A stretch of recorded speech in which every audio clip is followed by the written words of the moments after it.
नमस्कार, मैं उपेंद्र कश्यप और आप देख रहे हैं फोर्थ व्यूज। चलते हैं बिहार विधानसभा चुनाव में बिहार विधानसभा क्षेत्र के जातीय समीकरण को समझने। और इस दूसरे वीडियो में हम चलते हैं पश्चिम चंपारण के 3 विधानसभा क्षेत्रों का आज हम विश्लेषण करते हैं। नरकटियागंज, बगहा और लौरिया विधानसभा क्षेत्र का कास्ट पॉलिटिक्स का विश्लेषण करते हैं। आप इससे पहले वाले वीडियो में वाल्मीकि नगर और रामनगर के कास्ट पॉलिटिक्स को समझ चुके हैं। हम बात प्रारंभ करते हैं नरकटियागंज से। भैया, बिहार में चुनाव हो और बिना जाति समझ के आप चुनावी विश्लेषण नहीं कर सकते। एक बात यह स्पष्ट है कि किसी भी विधानसभा क्षेत्र के अगर राजनीति को समझनी है तो वहां के जातीय खांचे को समझना होगा कि कौन कौन सा खांचा है, किस किस खांचे में कौन कौन सी जातियां फिट बैठी हुई हैं। ये अलग बात है कि प्रत्याशियों के चेहरे देखकर, उनकी जाति देखकर, उनके दल देखकर जातियां अपना वोट पैटर्न बदलते रही हैं, बदलते रहेंगी। लेकिन जो हो चुका है हम उसी का विश्लेषण कर रहे हैं ताकि जो होने वाला है उसका अनुमान लगा सके। जी हाँ, 2025 में जो बिहार विधानसभा चुनाव होना है उसका क्या होगा, उस समय कौन से प्रत्याशी होंगे, वहां की जातीय स्थिति क्या रही है, हम इसी की बात कर रहे हैं। तो इस वीडियो में सबसे पहले नरकटियागंज की बात करते हैं। नरकटियागंज में आप जानते ही हैं कि ये पश्चिम चंपारण में है, वाल्मीकि नगर लोकसभा सीट है। वहां से जदयू के सुनील कुमार जो कुशवाहा जाति के हैं वो सांसद हैं, और वहां दीपक यादव जो राजद के कैंडिडेट रहे हैं लोकसभा चुनाव में 2019 में, वो हार चुके हैं। हम बात करते हैं नरकटियागंज में जो जाति की स्थिति है उसकी। तो यहां 2008 में यह सीट अस्तित्व में आया था और 2014 में यहां उपचुनाव भी हुआ था, तो हम इसकी बात करेंगे। लेकिन जरा देखिए कि ये क्षेत्र किसका है।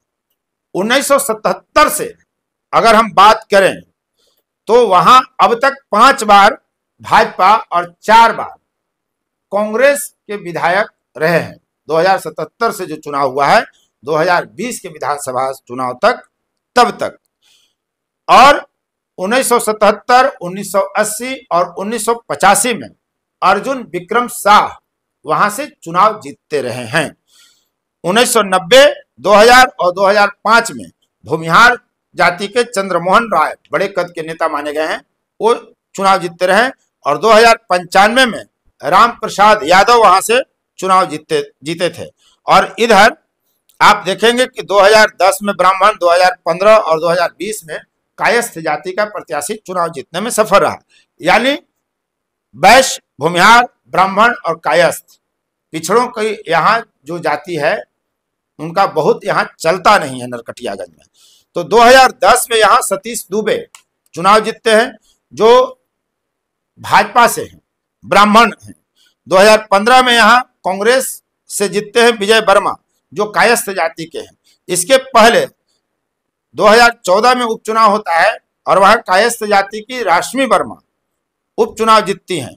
वही रश्मि वर्मा 2020 में भाजपा की प्रत्याशी बनती हैं और चुनाव जीत जाती हैं। तब उनको 75,484 मत मिले थे और दूसरे स्थान पर कांग्रेस के विनय वर्मा थे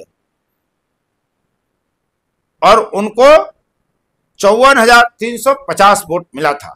अब यहां अगर हम जातियों की बात कर लें तो आप देखेंगे कि कुल यहां 2,85,000 से अधिक मतदाता हैं 1 जनवरी 2025 के अनुसार, जहां यादव 27,000, मुस्लिम 19,000 हैं। यानी महागठबंधन का जो आधार वोट है उनके मतदाताओं की संख्या लगभग 46,000 है। अगर हम एनडीए की बात कर लें तो उसमें शामिल राजपूत 25,000, भूमिहार 27,000, ब्राह्मण 22,000, कुर्मी 20,000, पासवान 7,000 और वैश्य 20,000, यानी लगभग 1,21,000 है। यानी नरकटियागंज में एनडीए के मुकाबले महागठबंधन दूर दूर तक नहीं दिखता है। लेकिन राजपूत बिरादरी का भी वोट पैटर्न अभी तय नहीं है कि वो किस दिशा में जाएगा, लेकिन सवर्ण के नाते उनको भाजपा के पाले में रखा जा रहा है। वहां कुशवाहा 25,000 है। अगर ये कुशवाहा चले आते हैं महागठबंधन के साथ तो भारी पड़ जाएगा। उसके अलावा रविदास हैं, हालांकि उनकी संख्या मात्र 9,000 है। तो नरकटियागंज में महागठबंधन पर एनडीए जातीय समीकरण के हिसाब से भारी पड़ता हुआ दिख रहा है। लेकिन होगा क्या, यह तो प्रत्याशियों की जब अंतिम सूची सामने होगी तब विश्लेषण हो सकता है और वोट पैटर्न में बदलाव आता है। लेकिन हम जो ये वीडियो दे रहे हैं आपके सामने तथ्यों के आधार पर, इसलिए ताकि आप वहां की बात को समझ सके। अब हम बात करते हैं बगहा विधानसभा सीट की। बगहा विधानसभा क्षेत्र जो है 1977 से 2020 तक भाजपा और कांग्रेस का ही वर्चस्व रहा है और दोनों 3-3 बार यहां से चुनाव जीत चुके हैं। 1957 से 1985 तक कांग्रेस का यह अभेद्य दुर्ग रहा, दूसरे के लिए कोई जगह ही नहीं रही। नरसिंह भाटिया 6 बार लगातार चुनाव जीतते हैं। 1990 में उनके जीत का सिलसिला तोड़ते हैं पूर्णमासी राम, जो जनता दल से आते हैं और चुनाव जीत जाते हैं। दल बदलते रहे पूर्णमासी राम और चुनाव जीतते रहे। लगातार 5 बार पूर्णमासी राम वहां से चुनाव जीत चुके हैं।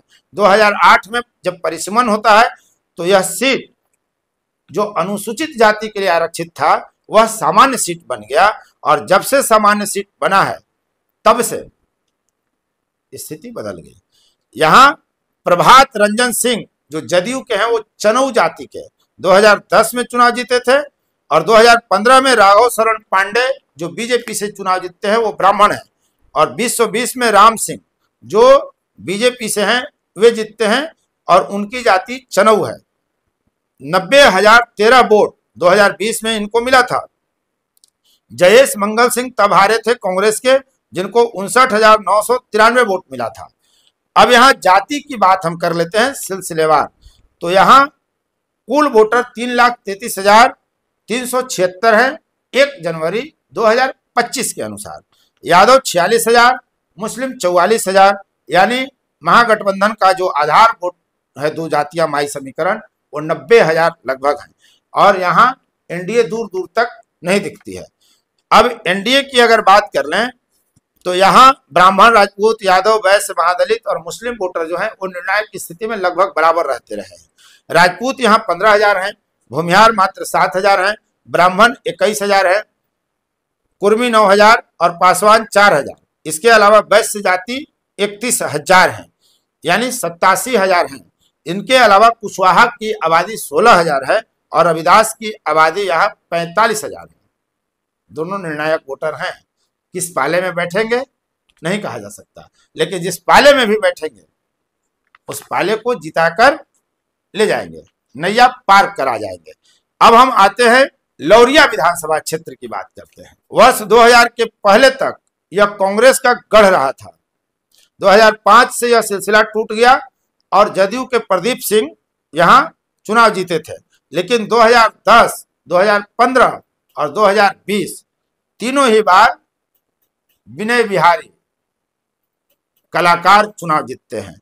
2010 में निर्दलीय जीतते हैं और 2015 और 2020 में भाजपा से जीतते हैं। यानी ये चित्तौड़गढ़ है बिहार का, जहां लगातार 3 चुनाव राजपूत और वो भी एक ही व्यक्ति जीत रहा है। बीजेपी से जब 2020 में विनय बिहारी चुनाव जीतते हैं तो उनको 77,927 वोट मिलता है और शंभू तिवारी जो राजद के रहते हैं प्रत्याशी उनको मात्र 48,923, यानी एक तरफ राजपूत दूसरे तरफ ब्राह्मण, बाकी कहीं नहीं। अब एक यहां दिलचस्प तथ्य आपको बतलाते हैं। विनय बिहारी लगातार 3 बार से चुनाव जीत रहे हैं और तीनों बार उनका वोट प्रतिशत बढ़ रहा है।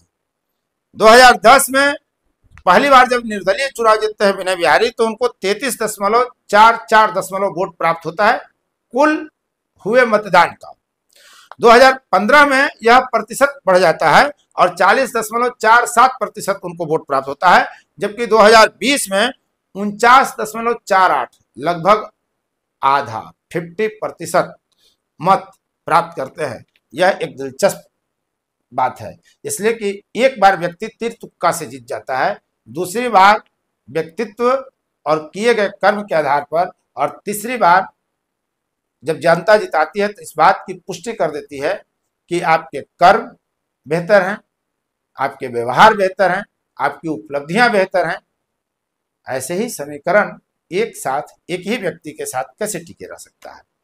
तो ये उन नेताओं के लिए भी सबक है जो चुनाव हार जाते हैं, जीत जाते हैं, फिर हारते हैं, फिर जीतते हैं। तो विनय बिहारी इसके दिलचस्प उदाहरण हैं। यहाँ लौरिया में अगर हम देखते हैं तो महागठबंधन के पक्ष में यादव और मुस्लिम का मत करीब 86,000 है। यहाँ कुल 2,66,691 वोटर हैं, जिसमें यादव 37,000 और मुस्लिम 49,000 हैं, जबकि राजपूत 8,000, भूमिहार 4,500, ब्राह्मण 22,000, कुर्मी 11,000 और पासवान 13,000, जबकि वैश्य यहाँ 24,000 मतदाता हैं। यानी एनडीए में इन कुनबों को शामिल माना जाए तो लगभग 82,000, यानी महागठबंधन से कम वोट है। लेकिन रविदास, कुशवाहा और अन्य बड़ा फैक्टर है। यहाँ कुशवाहा समाज का मत 28,000 है, जबकि रविदास का 21,000 है। दोनों बड़े फैक्टर हैं। और फिर अन्य छोटी छोटी जातियां भी हैं जो चुनाव को प्रभावित करती हैं। इसीलिए जहां यादव और मुसलमानों का ही वोट प्रतिशत अधिक हो, वहां विनय बिहारी नहीं जीतते रहे हैं भाजपा से और निर्दलीय। अब तक इस वीडियो में बने रहने के लिए आपको बहुत बहुत धन्यवाद। हम लगातार आपको कह रहे हैं कि सभी 243 विधानसभा सीट का कास्ट पॉलिटिक्स का समीक्षा रिपोर्ट आपके सामने प्रस्तुत करेंगे। बहुत बहुत धन्यवाद। फोर्थ व्यूज, चौथा विचार, बाकी फिर